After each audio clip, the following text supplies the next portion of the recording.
बिस्मिल्लाहिर्रहमानिर्रहीम। अस्सलामु अलैकुम वरहमतुल्लाहि वबरकातुहू।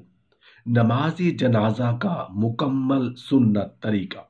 मोहतरम नाजरीन, दुनिया में किसी भी मुल्क में रहने वाले कोई भी इंसान किसी भी ख़ानदान से ताल्लुक़ रखते हों, बशर्ते कि उनका ताल्लुक़ मज़हब इस्लाम से हो। हर घर के अंदर मौत होती है, हर घर में जनाजे का मामला खड़ा होता है। नमाज जनाजा के बारे में रसूलुल्लाह सल्लल्लाहु अलैहि वसल्लम ने इरशाद फरमाया, हर मुसलमान के दूसरे मुसलमान पर 5 हकूक़ हैं। उनमें से एक हक ये भी इरशाद फरमाया कि मुसलमान की नमाज जनाजा में शिरकत करना। बरादरी की बुनियाद पर हम लोग जनाजों में शरीक होते हैं। बदला उतारने की गर्ज से हम लोग शरीक होते हैं। नाम और नमूद के लिए शरीक होते हैं। मुंह दिखाने के लिए शरीक होते हैं। हमारी शराकत का मकसद सियासत होता है। हमारी शराकत का मकसद अपनी हाज़िरी होती है। लेकिन इस्लाम ने हमें नमाज जनाजा में शिरकत मुसलमान का हक करार दिया है। हम किसी को पहचानते हों या ना पहचानते हों, हमारी कौम कबीला ख़ानदान का हो या ना हो, कोई अरबी हो कोई अजमी हो, शर्त है कि मुसलमान हो। बहैसियत मुस्लिम हम पर हक है कि हम उसकी जनाजे में शरीक हों। नमाज जनाजा पढ़ने के फ़ज़ाइल के बारे में आका मदनी करीम सल्लल्लाहु अलैहि वसल्लम का वो इरशाद याद रखना चाहिए। आप सल्लल्लाहु अलैहि वसल्लम ने फरमाया, जिसका मफ़हूम ये है कि जो आदमी मैयत को 40 कदम कांधा देकर चले तो अल्लाह ताला उसके 40 कबीरा गुनाहों को मुआफ़ फरमा देते हैं। किसी भी मुसलमान से सरज़द होने वाले गुनाह 2 तरह के होते हैं। एक किस्म है गुनाह सगीरा की और एक किस्म है गुनाह कबीरा की। गुनाह सगीरा नेकी करने से मुआफ़ हो जाते हैं, उसके लिए तौबा शर्त नहीं होती। लेकिन गुनाह कबीरा जो है वो गुनाह है कि जब तक इंसान उन गुनाहों से तौबा ना करे तो अल्लाह ताला उन गुनाहों को मुआफ़ नहीं करते। लेकिन याद रखना, नमाज जनाजा में जाते हुए मैयत को कांधा देना और 40 कदम तक कांधा देना, ये इतना बड़ा मुबारक अमल है कि अल्लाह ताला उसकी बरकत से 40 कबीरा गुनाहों को मुआफ़ कर देते हैं। नमाज जनाजा में जाते हुए मैयत का कांधा देने के साथ साथ एक बात अहम याद रखने की है, ये है कि मैयत को ले जाते हुए सर आगे होना चाहिए। हमारे यहाँ ये गलती की जाती है कि जब देखते हैं कि मशरिक की तरफ ले जाया जा रहा हो तो मैयत को तो पाँव आगे कर लेते हैं, सर किबले की तरफ कर लेते हैं। इस बात को दिखाने के लिए किबला की तरफ पाँव नहीं किए जाते, ये बात गलत है। सही बात यह है कि मैयत को ले जाते हुए सर आगे हो। सर आगे करने में किबले की तरफ पाँव हो जाए तो उसकी वजह से कोई गुनाह नहीं होगा। ये बताना मकसूद है कि मैं मुसलमान जो है वो इतना अजीम शान है, वो आगे होता है।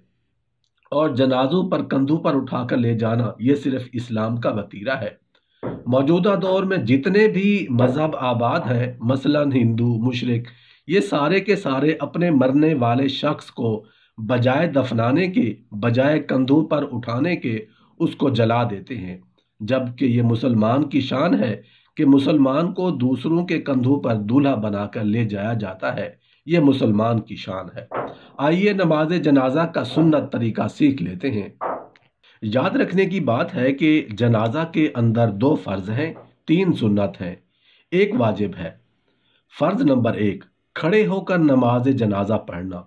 जो आदमी बगैर किसी उज़र के बैठेगा और जनाजा पढ़ेगा उसके जनाजा नहीं होगा, क्योंकि फ़र्ज छूट गया। मजबूरी की सूरत में बैठने की इजाज़त है।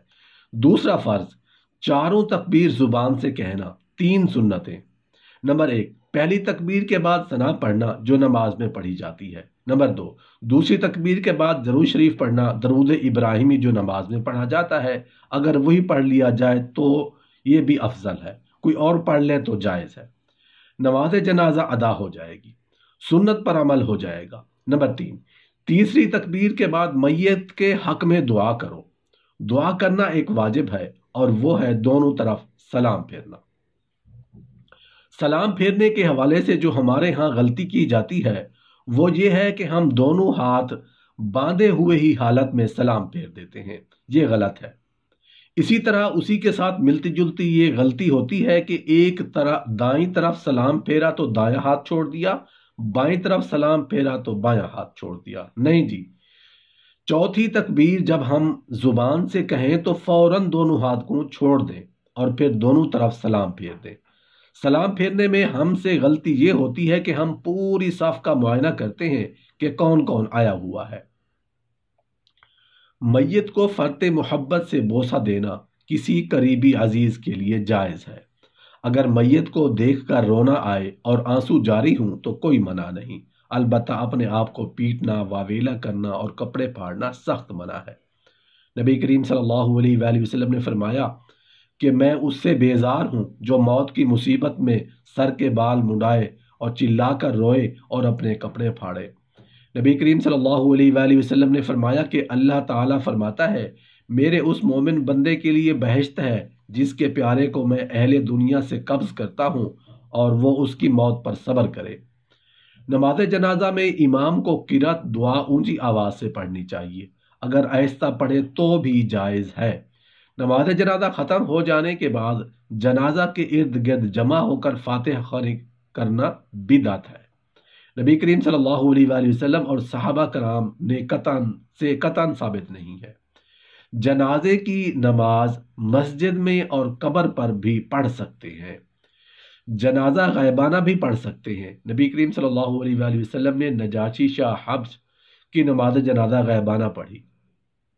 نبی کریم صلی اللہ علیہ وآلہ وسلم نے شہیدوں کو خون سمیت دفن کرنے کا حکم دیا، نہ ان پر نماز جنازہ پڑھی نہ ان کو غسل دیا۔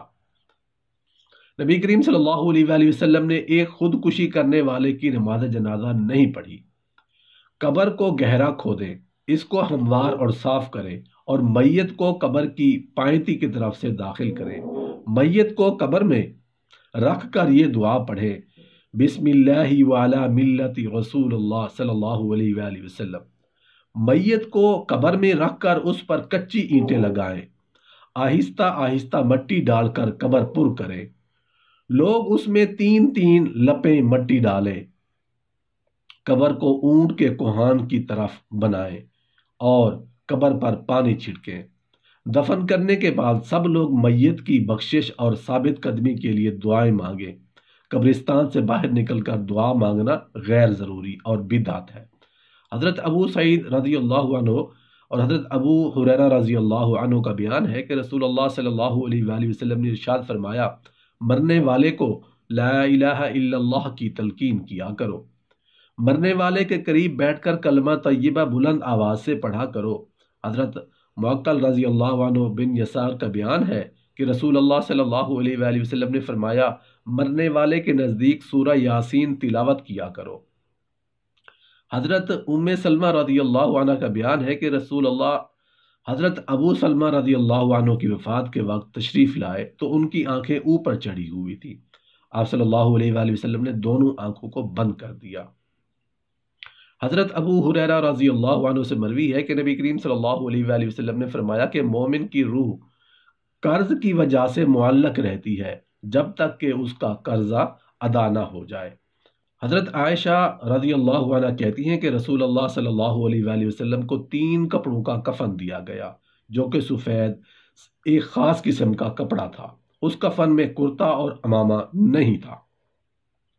حضرت ابن عباس رضی اللہ عنہ فرماتے ہیں کہ نبی کریم صلی اللہ علیہ وآلہ وسلم نے فرمایا، سفید کپڑے پہنا کرو، تمہارے تمام لباس میں یہ بہترین قسم ہے، اس میں میت کو کفن دیا کرو۔